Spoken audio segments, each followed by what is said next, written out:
Ang Diyos ang ating lakas at kanlungan at handang saklolo kung may kaguluhan. Di dapat matakot, mundo'y mayanigman, kahit nasa dagat ang bundok matangay, kahit na magngalit yaong karagatan, at ang mga burol mayanig magimbal. Ama naming makapangyarihan sa lahat, kami po'y taos-pusong nagpapasalamat sa araw na ito at maging sa mga araw na nagdaan. Salamat po sa mga biyaya, pagmamahal at paggabay sa amin sa araw-araw. Salamat din po sa kalakasan ng aming pisikal na katawan at maging sa aming emosyonal at espiritual na aspeto ng buhay. Sa pag-uumpisa po ng aming pananambahan, pagkalooban niyo po kami ng malinis at bukas na puso at isipan upang lubos naming maunawaan ang banal na salita na aming mapakikinggan at mapapanood. Ito po ang aming panalangin na may pasasalamat at mataas na papuri sa tanging pangalan ni Jesus. Amen.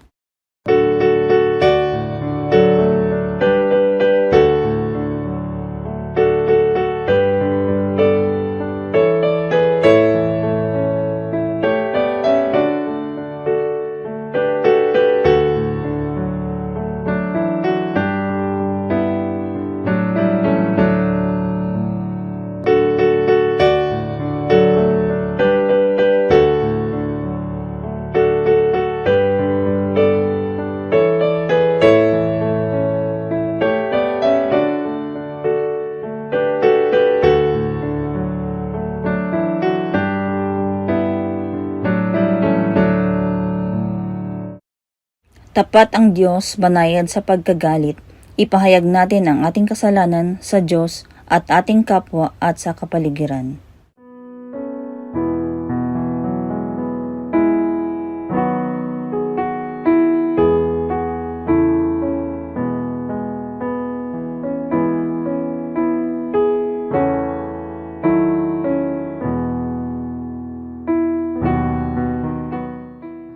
Nais mo sa aki isang pusong tapat, puspusin mo ako ng dunong mong wagas. Ako'y linisin, sala ko'y hugasan, at ako'y puputi ng lubus-lubusan.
Isang pong magandang umaga, Panginoon, at patuloy po kami na nagpapasalamat sa pagkakataong ito na kami ay muling makakapanambahan sama-sama sa aming mga tahanan na kami ay magpapasalamat sa iyo. Salamat aming Diyos sa pagkakataon na ito na kung saan ay patuloy naming maramdaman at maranasan ang iyong banal na presensya sa amin pong ginagawang pagsamba. Patuloy, O Diyos, na iyong iparanas ang iyong kalapitan, iparanas, Panginoon, ang iyong banal na Espiritu upang sa kabuuan ng aming pananambahan ay tunay na naming madama ang iyong pagkilos, ang iyong pagpapahayag ng iyong kapangyarihan. Salamat, O Diyos, sa mga araw na lumipas. Salamat, Panginoon, sa mga biyaya na patuloy mo pong ipinagkakalob sa amin. Salamat, Panginoon, sa buhay na aming taglay. Salamat sa bawat araw na dumaraan, bagamat puno ito ng mga hamon, ay puno din naman ng pagpapala at ng iyong kabutihan sa aming buhay. Kaya sa pagkakataong ito ay amin pong ipinagpapasalamat sa iyo na nagdiriwang ng kanilang kaarawan. Dalangin po namin, Panginoon, si kapatid na Dolan at si kapatid na Drew Garcia, si Joraline Grace, si King Sak Udis. Dalangin po namin, Panginoon, sa mga anak niyo pong ito na magdiriwang at nagdiriwang ng kanilang kaarawan. Patuloy nawa na kanila pong maranasan ang iyong dakilang pagpapala. Patuloy nawa, Panginoon, na sa buhay po nila, sa panibagong kaarawan na kanila pong ipagdiriwang, ay lalo pong mapuno ang kanilang mga puso ng pasasalamat. At dalangin namin na sa kanilang buhay at kasama ng kanilang buong pamilya ay kanila pong maranasan ang iyong dakilang pagpapala. Ganon din, O Diyos, ang patuloy namin panalangin maging sa aming mga kapatid na naghahanap buhay sa iba't ibang bansa. Pakaingatan niyo po sila, Panginoon. Samahan at patuloy, Panginoon, na sa araw-araw ng kanilang buhay, sa araw-araw ng kanilang pagkatrabaho, ay lagi po nilang taglay ang kalusugan sa kanilang pisikal, maging sa kabuuan ng kanilang pagkatao, lalo na, O Diyos, ang kanilang pananampalataya. Patuloy din naming itinataas sa iyo, sinasamo na kayo ang magbigay ng kagalingan sa amin, Panginoon. Ano man ang aming mga nararamdaman, simple man, Panginoon, o anumang uri ito ng karamdaman ay tinataas po namin. Kayo ang makapangyarihan, Diyos. Pangalawa ang mga doktor, pangalawa ang mga gamot na amin pong iniinom o mga kaparaanan upang kami ay gumaling. Subalit alam namin, Panginoon, na hindi niyo po kami pababayaan. Kayo ang magbibigay ng kalusugan at ng kalakasan. Amin din pong patuloy na ipinapanalangin sa iyo maging ang amin pong gawain, ang aming online ministry, ang amin pong worship service, ang Bible study, ang prayer meeting at Sunday school. Tinataas po namin ang mga gawaing ito na magiging daluyan ng pagpapala at daluyan ng pagtibay ng aming pananampalataya. Amin din pong patuloy at buong kapakumbabaan na idinudulog sa iyo ang kalagayan ng buong mundo sa pandemya na amin pong nararanasan. O Diyos na makapangyarihan, O Diyos na pinagmumulan ng kagalingan, ang Diyos na may kontrol ng lahat, kami ay patuloy na naninikluhod, humihiling, sumasamo, Panginoon, na kayo nawa ang tumulong sa amin na matapos nawa, Panginoon, ang naranasan naming pandemya. At tulungan niyo po kami na sa ganitong pagkakataon ay meron kaming matutunan, higit na maging daan na kami ay maging malapit sa iyo, Panginoon, na maging matibay ang amin pong pananampalataya, na amin pong makita na sa anumang sitwasyon ng aming buhay at lalo na sa mahirap na sitwasyon ay ang iyong pagpalang kamay, ang iyong presensya, ang iyong kabutihan ay hindi po magmamaliw kailanman. Kaya itinataas po namin sa iyo kasama ng mga tao din, O Diyos, na ginagamit mo, ang mga frontliners po namin, mula sa amin pong mga doktor, sa mga nurse po namin, sa health workers po, sa mga police officers, dinadalangin po namin, O Diyos, ang iyong pag-iingat, ang iyong paglingap. Dalangin din namin sa mga lokal na pamahalaan ay patuloy ang iyong paggawad din ng karunungan, ng kaayusan, Panginoon, sa mga leaders po sa bawat lokal na gobyerno o pamahalaan, Panginoon. At higit dinadalangin namin ang kabuuan ng bansang Pilipinas mula din po sa amin pong minamahal na presidente. Dalangin namin, O Diyos, na sila din po iingatan nyo, ang amin pong mga namumuno ay patuloy na gawaran nyo ng karunungan. At sinasamo namin ang kabuuan, ang malaking bahagi ng bansang Pilipinas, ang malaking bilang, Panginoon. Marami ang mahihirap, marami ang nangangailangan, marami, Panginoon, ang kapos, lalo na sa panahong ito na marami ang nawawalan ng hanap buhay. Marami rin ang naghahanap ng ikabubuhay. O Diyos na makapangyarihan sa lahat, tulungan niyo po ang maraming tao, tulungan niyo po kami na amin pong matagpuan at maranasan ang iyong dakilang pagpapala.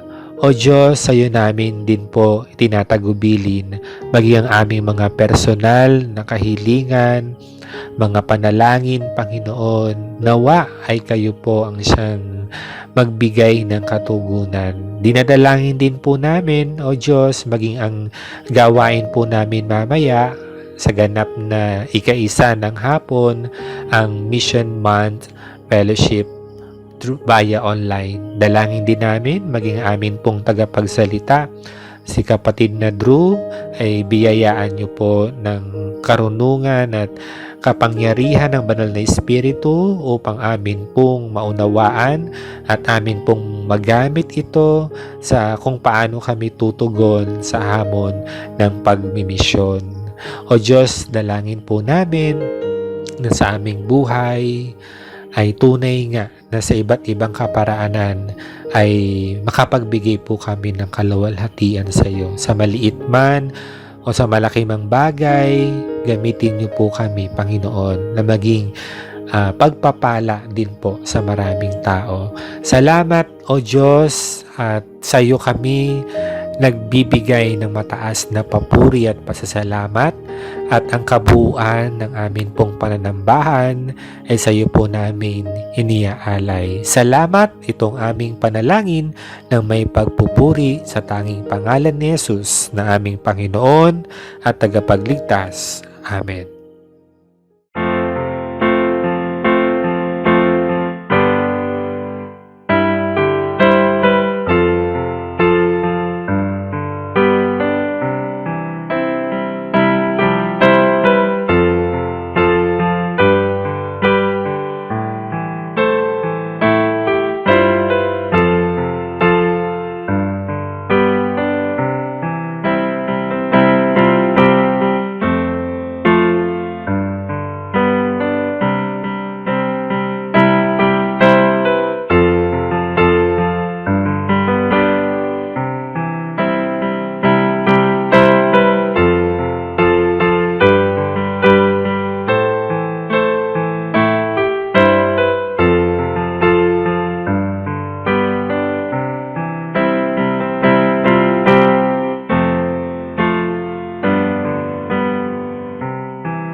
Dapat na si Yahweh, ating Panginoon ay pasalamatan, ang kanyang ginawa sa lahat ng bansay dapat ipaalam.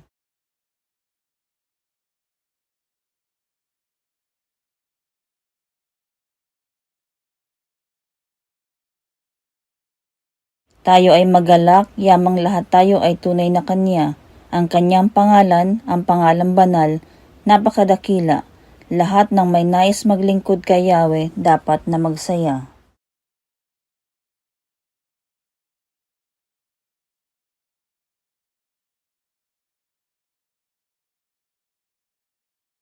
Ating gunitain ang kahanga-hanga niyang mga gawa, ang Kanyang paghatol gayon din ang Kanyang ginawang himala.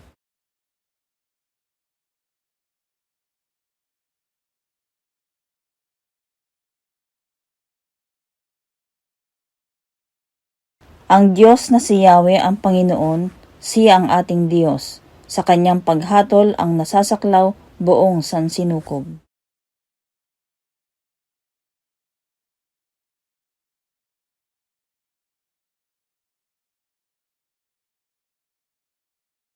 Ang tipan ng Diyos ay unang ginawa niya kay Abraham at may pangako ring ginawa kay Isaac na lingkod na mahal. Tayo pong lahat, sa harap ni Jacob ang pangakong ito ay kanyang pinagtibay. Para sa Israel, ang tipan na ito ay pangwalang hanggan.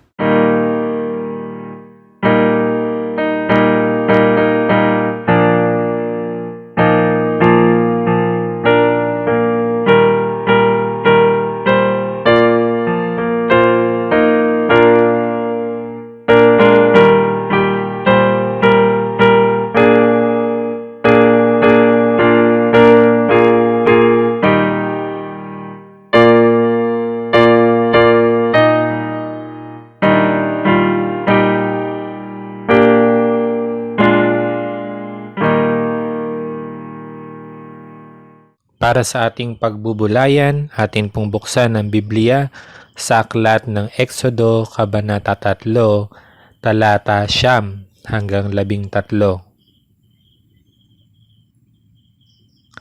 Naririnig ko nga ang pagdaing ng aking bayan at nakikita ko ang pangaaliping ginagawa sa kanila ng mga Ehipsyo. Kaya't papupuntahin kita sa Faraon upang ilabas mo sa Ehipto ang aking bayang Israel. Sumagot si Moises, "Sino po ako para humarap sa Faraon at ilabas ang bayang Israel mula sa Ehipto? Huwag kang mag-alala, hindi kita pababayaan at ito ang magiging katibayan na ako ang nagsugo sa iyo. Sa bundok ding ito, sasambahin ninyo ako kapag nailabas mo na sa Ehipto ang aking bayan," sabi ng Diyos. Sinabi ni Moises, "Pupunta ako sa mga Israelita at sasabihin sa kanilang ako'y sinugo ng Diyos ng aming ninuno, ngunit ano po ang sasabihin ko kung itanong nila kung sino ang nagsugo sa akin? Ang Diyos ang nagpala sa pagkabasa at pagkarinig ng mabuting balita."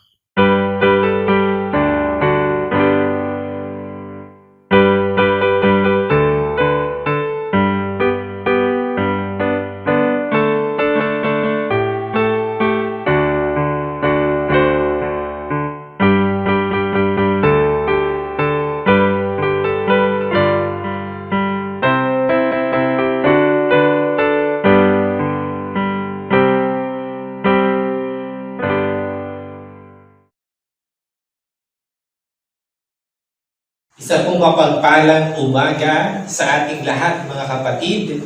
Tayo po ay nasa pagbubulay ng salita ng Panginoon.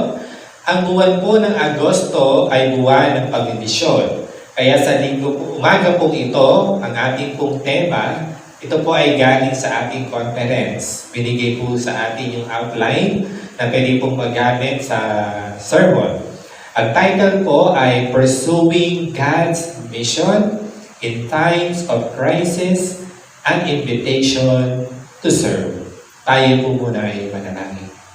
Aming Diyos, maraming salamat po sa umagang ito.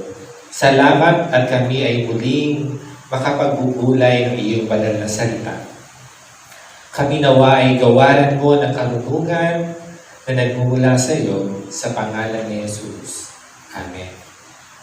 Noong Agosto 25 o August 25, ang bilang po ng kaso ng COVID sa buong mundo ay 23,491,520.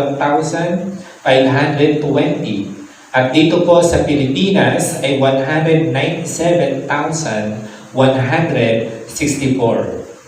Bagamat po mayroon tayong 396 na gumaling po at 3,038 naman ang namatay sa mga kakilakilabot na sakit sa ating pong minamahal na bansa. Tunay po na ang pandemya na ating pong nararanasan ay nagkaroon ng malaking impact o epekto sa edukasyon, sa politika, sa ating pong teknolohiya, sa ating ekonomiya, at maging sa relihiyon. Naging nauso po ang online services po o yung mga mass sa Catholic. Ang mga tao po, tayong lahat ay talaga pong karamihan ay tila ba nababalot ng takot at pag-aalala o pagkalungkot. At ang ating mga tanong, gaano pa kaya katagal ang mararanasan nating pandemya ito? Dulot ng coronavirus. Nasaan ang Diyos sa mga panahong ito? At ano po ang tungkulin ng simbahan o ng bawat mananampalataya? Sa ating pong teksto ngayong umaga na matagpuan sa Exodo chapter 3, verses 9 up to 13. Subalit mainam na basahin din po natin mula sa verse 1. Sa ating pong teksto, tatlong bagay ang pinapaunawa po sa atin. Una po, ang paghihirap ng tao ay hindi maipagkakailang pangyayari. Ang paghihirap daw po ng tao o ng sangnilikha ay hindi po maikakailan. Bakit po? Talagang ating nasasaksihan, hindi lamang sa ngayon, kundi sa mga nagdaan pang mga panahon hanggang sa ngayon nga po. Ang mga kahirapan, ang mga sitwasyon na hindi ka nais-nais o mga pangyayari na hindi ka nais-nais ay ating pong nararanasan. Sapagkat tayo ay nasa mundong ito. Sa ating pong teksto, makita po natin doon yung mahirap na kalagayan ng mga Israelita. Bakit po? Kung ating pong titingnan ang Exodo chapter 1, ay mababasa po natin doon na nagkaroon na ng bagong paraon. At yung bagong paraon ay wala pong idea or hindi niya kilala si Jose. At naroon din nga po na na-observe ng bagong paraon na dumadami ang mga Israelites. At dahil dito, gumawa ng mga pamamaraan na lalo naman na nagpahirap sa mga Israelita. Sa Exodo chapter 1 verse 11 ay mababasa po natin doon na pinapahirapan ang mga Hebreo sa pamamagitan ng mga manu-manong paggawa.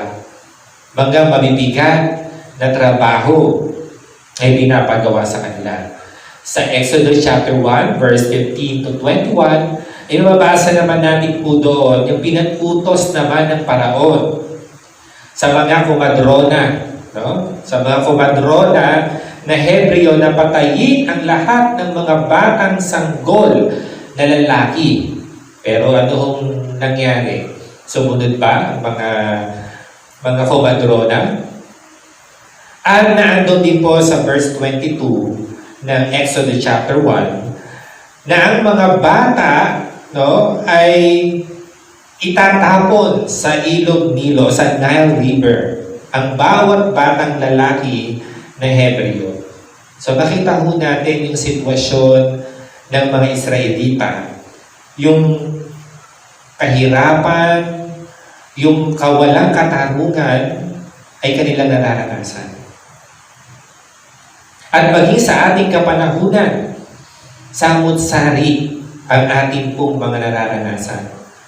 Ang mga walang katarungan, ang mga krimen, ang karahasan, ang kaguluhan, katiwalian, pagkakasakit, lahat ng ito ay ating pong nararanasan sa mundo ito. Ito yung katotohanan na tayo ay namumuhay sa isang mundo na bumagsak sa kasalanan. At pangalawa po, ano ang naisipahayag ng Diyos sa atin?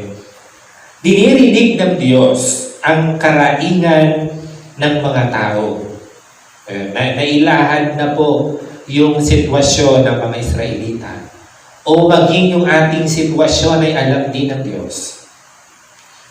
Dinirinig ng Diyos ang karaingan. Sa verse 9 hanggang 11 ng ating pong batayang talata, narinig ko nga ang pagdaing ng aking bayan at nakikita ko ang pangaaping ginagawa sa kanila ng mga Ehipsyo.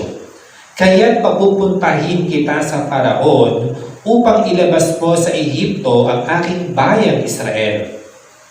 Sumagot si Moises, "Sino po ako para humarap sa Faraon at ilabas ang bayang Israel mula sa Ehipto?" Dininig ng Diyos ang karaingan ng mga tao. Narinig ng Panginoon yun.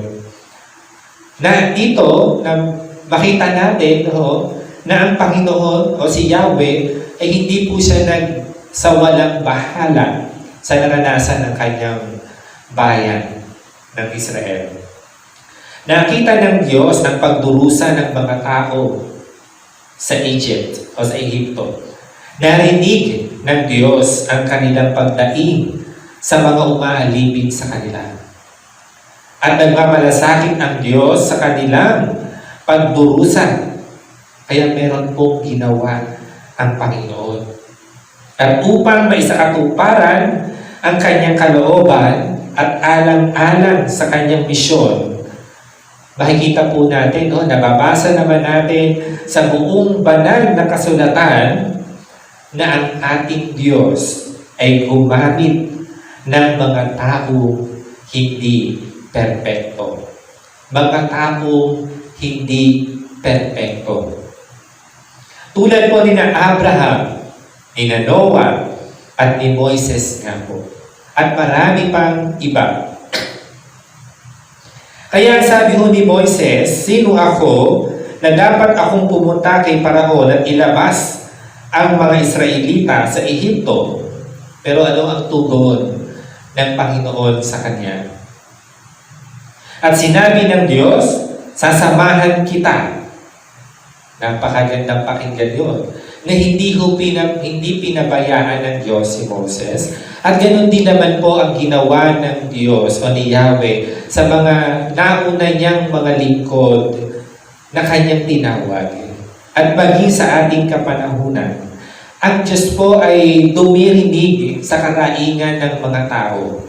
At meron po siyang ginagamit na mga pagkakataon o ginagamit na mga tao. Sa pagkakataong ito, ang ating Diyos, ginamit niya po si Moses o ginamit niya ang kanyang ibang mga lingkod at yung katotohanan nga, mga kapatid, na hindi ho tinatawag ng Diyos ang mga kwalipikado. Ginagawa niyang kwalipikado ang sino mang kanyang tinatawag. So sa wikang English, sabi dito, God does not call the qualified, He qualifies the called. Kaya nga sabi kanina, ay hindi ho mga perpekto ang ginagamit ng Diyos at wala namang perpekto Yun ho ay sa kalooban ng Diyos na gamitin ang sinuman sa atin o ang sinuman kanyang nais. At sa ating pong kapanahunan, sabi nga ho sa isang programa ng CNN, na-interview po si Pastor Rick Warren. Ayan, kung kilala niyo ho siya. Ang tanong ay, nasaan ang isang Diyos sa isang pandemya? O nasaan ang Diyos sa isang pandemya? Ang sagot po, ang Diyos ay nasa puso at pagkabukas palad ng kanyang mga anak. Sa papaanong paraan dumirinig ang Panginoon sa mga hinaing ng mga tao sa ating kapanahunan. Lalo na ho sa panahon ngayon, talagang tayo po ay dumaranas ng krisis. At ito din ho yung pagkakataon na gumagamit din ang Diyos sa mga tao na kapuspalad, sa mga tao na salat, sa kanilang mga pangangailangan o pinagkukunan. Ang Diyos ay naroon, no? Kung merong mga tao na nagbubukas ng kanilang kalooban o ng kanilang buhay upang tumulong sa kanyang kapwa. At nagpapasalamat tayo sa Diyos din sa mga tao na kanyang ginagamit. Yung ating pong mga frontliners, yung ating pong mga doctors, mga nurses po natin, yung mga taong ginagamit ng Diyos sa krisis na ito. Hindi ho biro ang kanilang ginagampanan. Subalit ito ay isa sa kaparaanan upang ang Diyos ay ipakita niya na siya ay tumutugon. No? Dinirinig niya ang karaingan ng mga tao. Hindi niya ho tayo pinapabayaan sa ating kalagayan. At pangatlo, ang pagmimisyon po ay naghahatid ng papuri sa Diyos. Isa sa pinaka na dahilan kung bakit natin kailangan magmisyon. Ang layunin ng misyon ay ang luwalhati o kaluwalhatian ng Diyos. Anong sabi kay Moses? Sinabi ng Diyos kay Moises sa verse 13, kapag nilabas mo ang mga tao sa Ehipto, sasambahin ninyo ang Diyos sa bundok na ito. Ang bundok na tinutukoy ng Diyos ay ang bundok ng Horeb, ang lugar kung saan nakausap ni Moises ang Diyos at nag-utos na tanggalin ang kanyang sandalyas sapagkat ang lugar kung saan siya nakatayo ay banal na dako. Malinaw po noon na ang layunin ng Diyos para sa kanyang bayan sa Ehipto ay hindi lamang upang sila iligtas mula sa pagkaalipin, kundi upang sambahin siya. Upang siya ay pasalamatan. Ganon din po sa ating pong ginagawang pagmimisyon. Merong mga tao na nababago ang kanilang buhay. Merong mga tao na tumatanggap sa Panginoon. Maging tayo man ay bunga din ng pagmimisyon. But it doesn't stop there. Hindi ho natatapos ang lahat doon. Kailangan maibalik natin ang kaluwalhatian sa Panginoon. Bakit tayo nagmimisyon? Upang maluwalhati ang Panginoon. Hindi para makilala ang iglesia, hindi para makilala ang sino paman, o hindi para mapapurihan ang anumang mga programa, kundi para, una sa lahat, ay mabigyan ng kaluwalhatian ng Diyos. Kaya yun po ay napakagandang paalaala sa atin, mga kapatid. Sa ating pong pakikibahagi, sa ating pong pagtugon sa tawag ng pagmimisyon, ay nabibigyan ho natin ng kaluwalhatian ang Diyos. Kaya ang tanong, O ang palaisipan doon, kung tayo ay hindi tumutugon sa tawag ng pag-imisyon o paglilingkod, ay hindi natin nabibigyan ng kaluwalhatian ng Panginoon. Take note, marami po kaparaanan. Hindi po nakukulong sa 4 na sulok ng iglesia. Inuulit po yan. Hindi lang nakukulong sa mga posisyon, hindi lamang nakukulong sa mga programa. Ang ating buhay sa bawat araw ay nakalaan para tumugon sa tawag ng pagmimisyon at para mabigyan ng kaluwalhatian ang Diyos. Ang Soli Deo Gloria ay mga salitang Latin. Yan.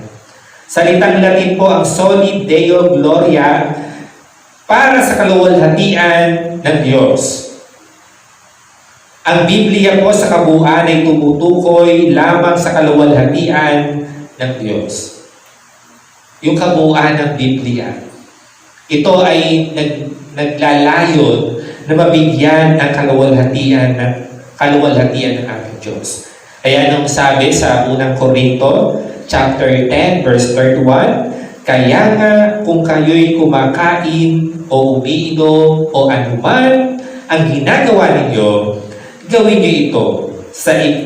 Gawin ninyo ang lahat sa ikararangal ng Diyos. Mga kapatid, sa ating pong pagtatapos. Sa lumang tipan, nang tinawag po ng Diyos si Isaias, na maglingkod sa Kanya bilang isang propeta. Ang kanyang tugon po ay hindi, narito ako, Panginoon, isugo mo ang ibang tao. Kundi, ang kanyang tugon ay, narito ako, Panginoon, isugo mo ako. Napaka-gandang hamon po ito sa atin. Hindi dapat tayo magtuturo, kundi ang ating sarili ang ating ibibigay sa Panginoon para maglingkod at para tumugon sa tawag ng pagmisyon.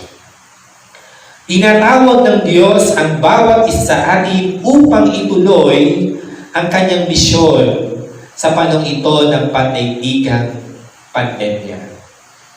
Tayo pong lahat, ang bawat isa po sa atin, bawat isa, take note, ay inaasahan ng Diyos in one way or another ay tumugon sa tawag ng pagmisyon. Nais ko po din i-share sa inyo ang isa po sa speech. Kung kilala niyo po si Martin Luther King, no? Si Martin Luther. Ang sabi niya po dito sa kanyang speech, ang bawat tao ay maaaring maglingkod. Akin po babasahin ito sapagkat nakasulat sa wikang Banyaga. If you want to be important, wonderful. If you want to be recognized, wonderful. If you want to be great, wonderful. But recognize that he who is greatest among you shall be your servant. That's a new definition of greatness. By giving that definition of greatness, it means that everybody can be great. Because everybody can serve, you don't have to have a college degree to serve. You don't have to make your subject and your verb agree to serve. You don't have to know about Plato and Aristotle to serve. You don't have to know Einstein theory or relativity to serve. You don't have to know the second theory of thermodynamics and physics to serve. You only need a heart full of grace, a soul generated by love, and you can be that servant. Napakaganda po ng sinabi ni Martin Luther. We all need a heart full of grace and a soul generated by love. Ito din po ay hamon sa ating lahat as we celebrate Mission Month. Let's always be reminded in pursuing God's mission in times of crisis, an invitation to serve. Sa ngalan ng Ama, ng Anak, at Espiritu Santo. Amen. Dalhin ninyo ng buong buo ang inyong mga ikasampung bahagi sa tahanan ng Diyos, upang matugunan ang pangangailangan sa aking tahanan. Subukin ninyo ako sa bagay na ito, kung hindi ko buksan ang durungawan ng langit at ibuhos sa inyo ang masaganang pagpapala.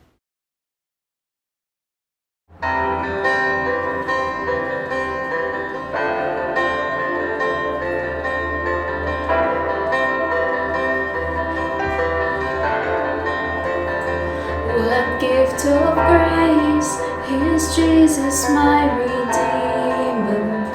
There is no more for heaven now to give.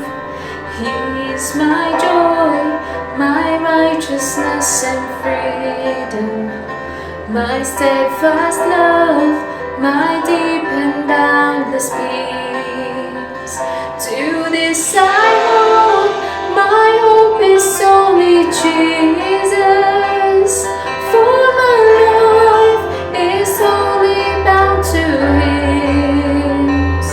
Oh, how strange and divine, I can sing all is mine, yet not I, but through Christ in me.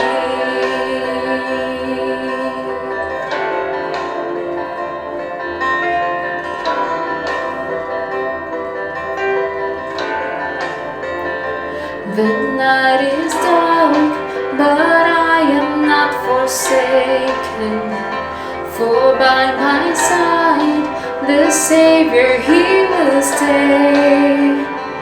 I labor long in weakness and rejoicing, for in my need His power is displayed. To this I hold, my shepherd will defend me. Through the deepest valley He will lead.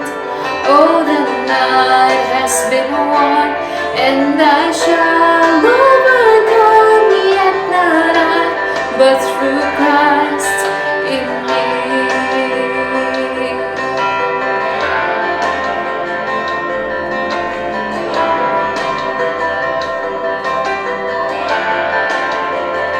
No fate I dread, I know I am forgiven. The future shows the price it has been paid. For Jesus bled and suffered for my pardon, and He was raised to overthrow the grave. To this I hold, my sin has been defeated. Jesus now and never is my plea. Oh, the chains are released, I can sing, I am free, yet not I, but through Christ in me.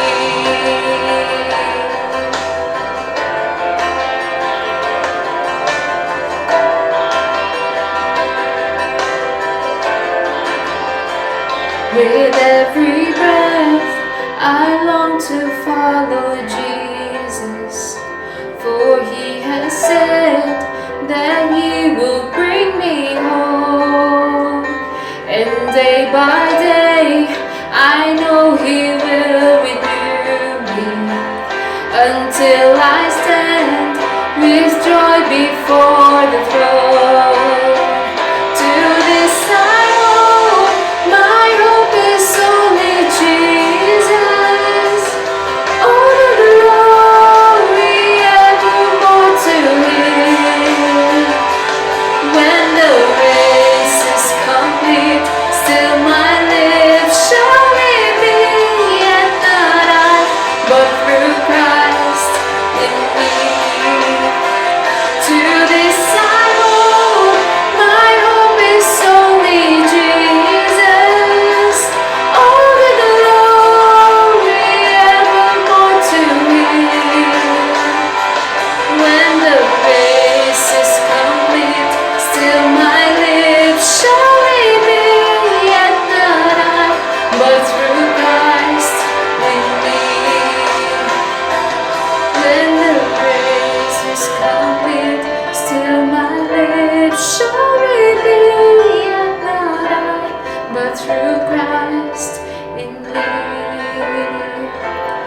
Yet not I, but through Christ in me.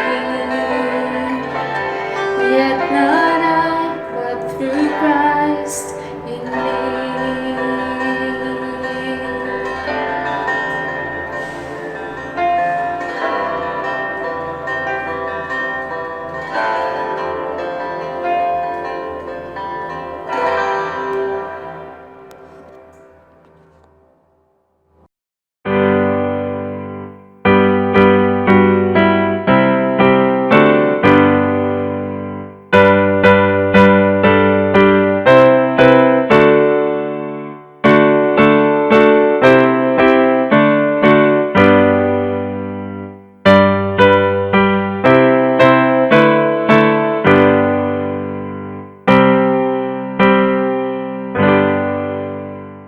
Panginoon, salamat po sa lahat ng mga biyaya at pagpapala na ipinagkaloob niyo po sa amin. Tanggapin po ninyo itong aming mga ikapo, pangako at handog na kaloob bilang tanda ng taos-pusong pasasalamat sa inyong kabutihan. Basbasan po ninyo ito at gamitin para sa kapakinabangan ng inyong banal na iglesia. Ito po ang aming panalangin na may mataas na pasasalamat sa tanging pangalan ni Jesus. Amen.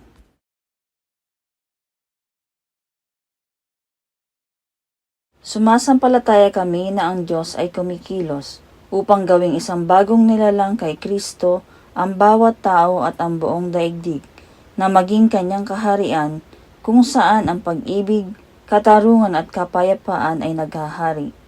Ang kaharian ng Diyos ay naroroon kung saan ang pananampalataya kay Kristo Jesus ay ibinabahagi. Ang pagpapagaling ay ibinibigay sa mga may sakit, ang pagkain ay ibinibigay sa nangagugutom, ang liwanag ay ibinibigay sa mga bulag, at ang kalayaan ay ibinibigay sa mga bilanggo at inaapi.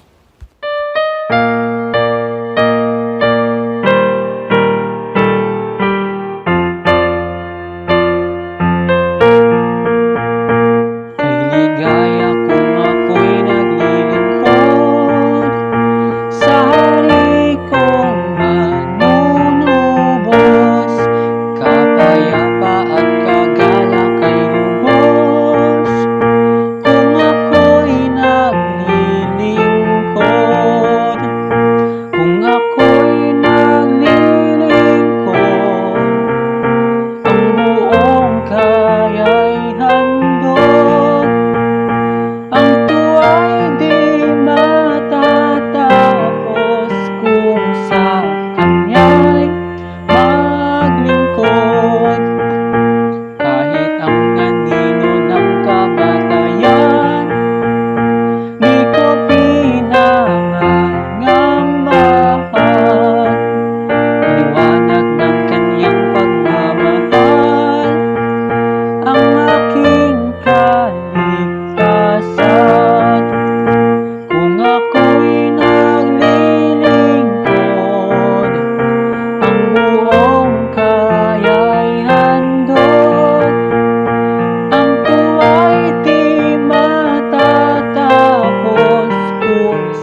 Tunay nga o Diyos na isang kagalakan ang kami ay patuloy na tumutugon sa tawag ng paglilingkod at sa tawag ng pagmimisyon.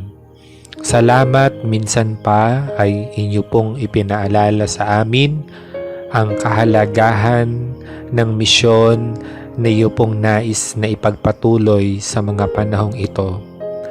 Tulungan niyo po kami, aming Diyos, na kami ay maging kabahagi ng misyon na nais niyo pong ipagawa sa amin. Tulungan niyo kami na lalo na sa mga panahong ito na kami ay humaharap sa pandemya ay maging isang hamon po sa amin na kami ay maging kabahagi ng misyon na iyong pinagkatiwala. Dalangin namin, O Diyos, na kami ay gamitin mo bilang isang iglesia, bilang mananampalataya, Panginoon, na tunay nga ng aming ginagawa ay makapagbigay ng kapurihan at kaluwalhatian sa iyong pangalan. Na sa aming patuloy na pagmimisyon ay maramdaman ng mga tao namin po makakasalamuha na kung paano po kayo kumikilos at nagpapakahayag sa kanilang buhay sa pamamagitan namin, Panginoon.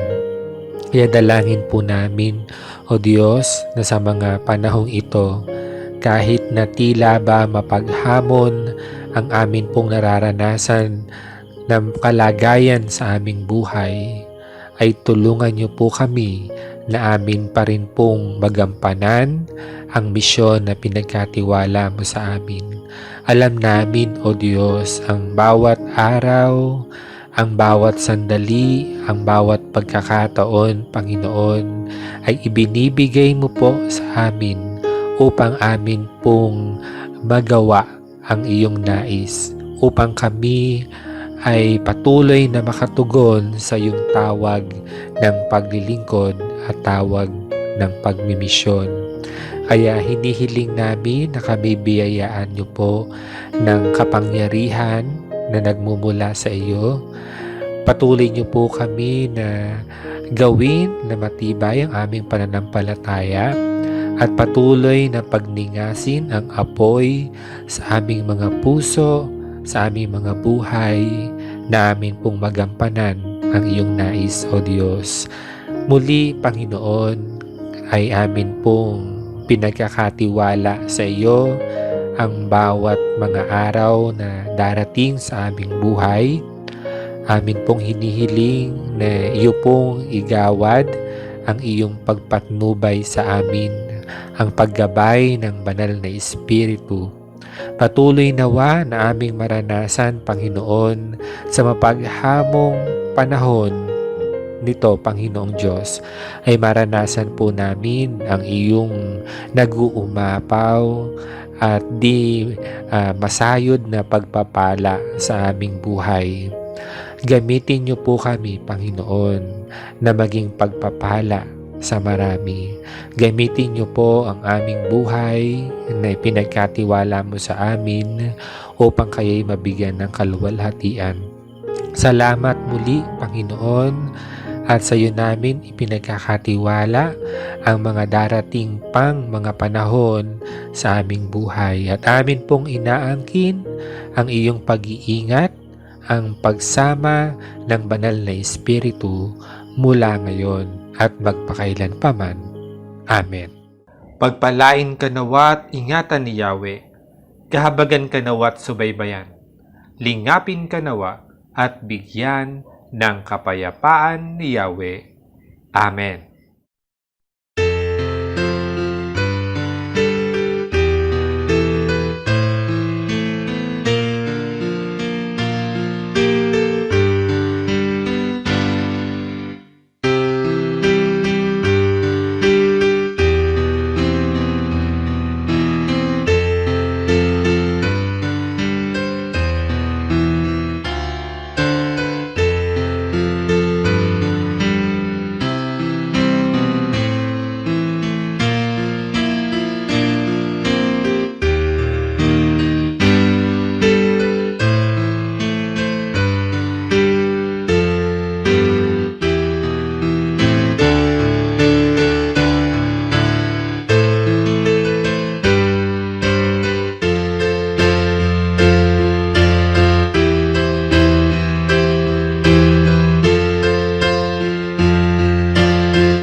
mapagpalang umaga sa ating lahat mga kapatid.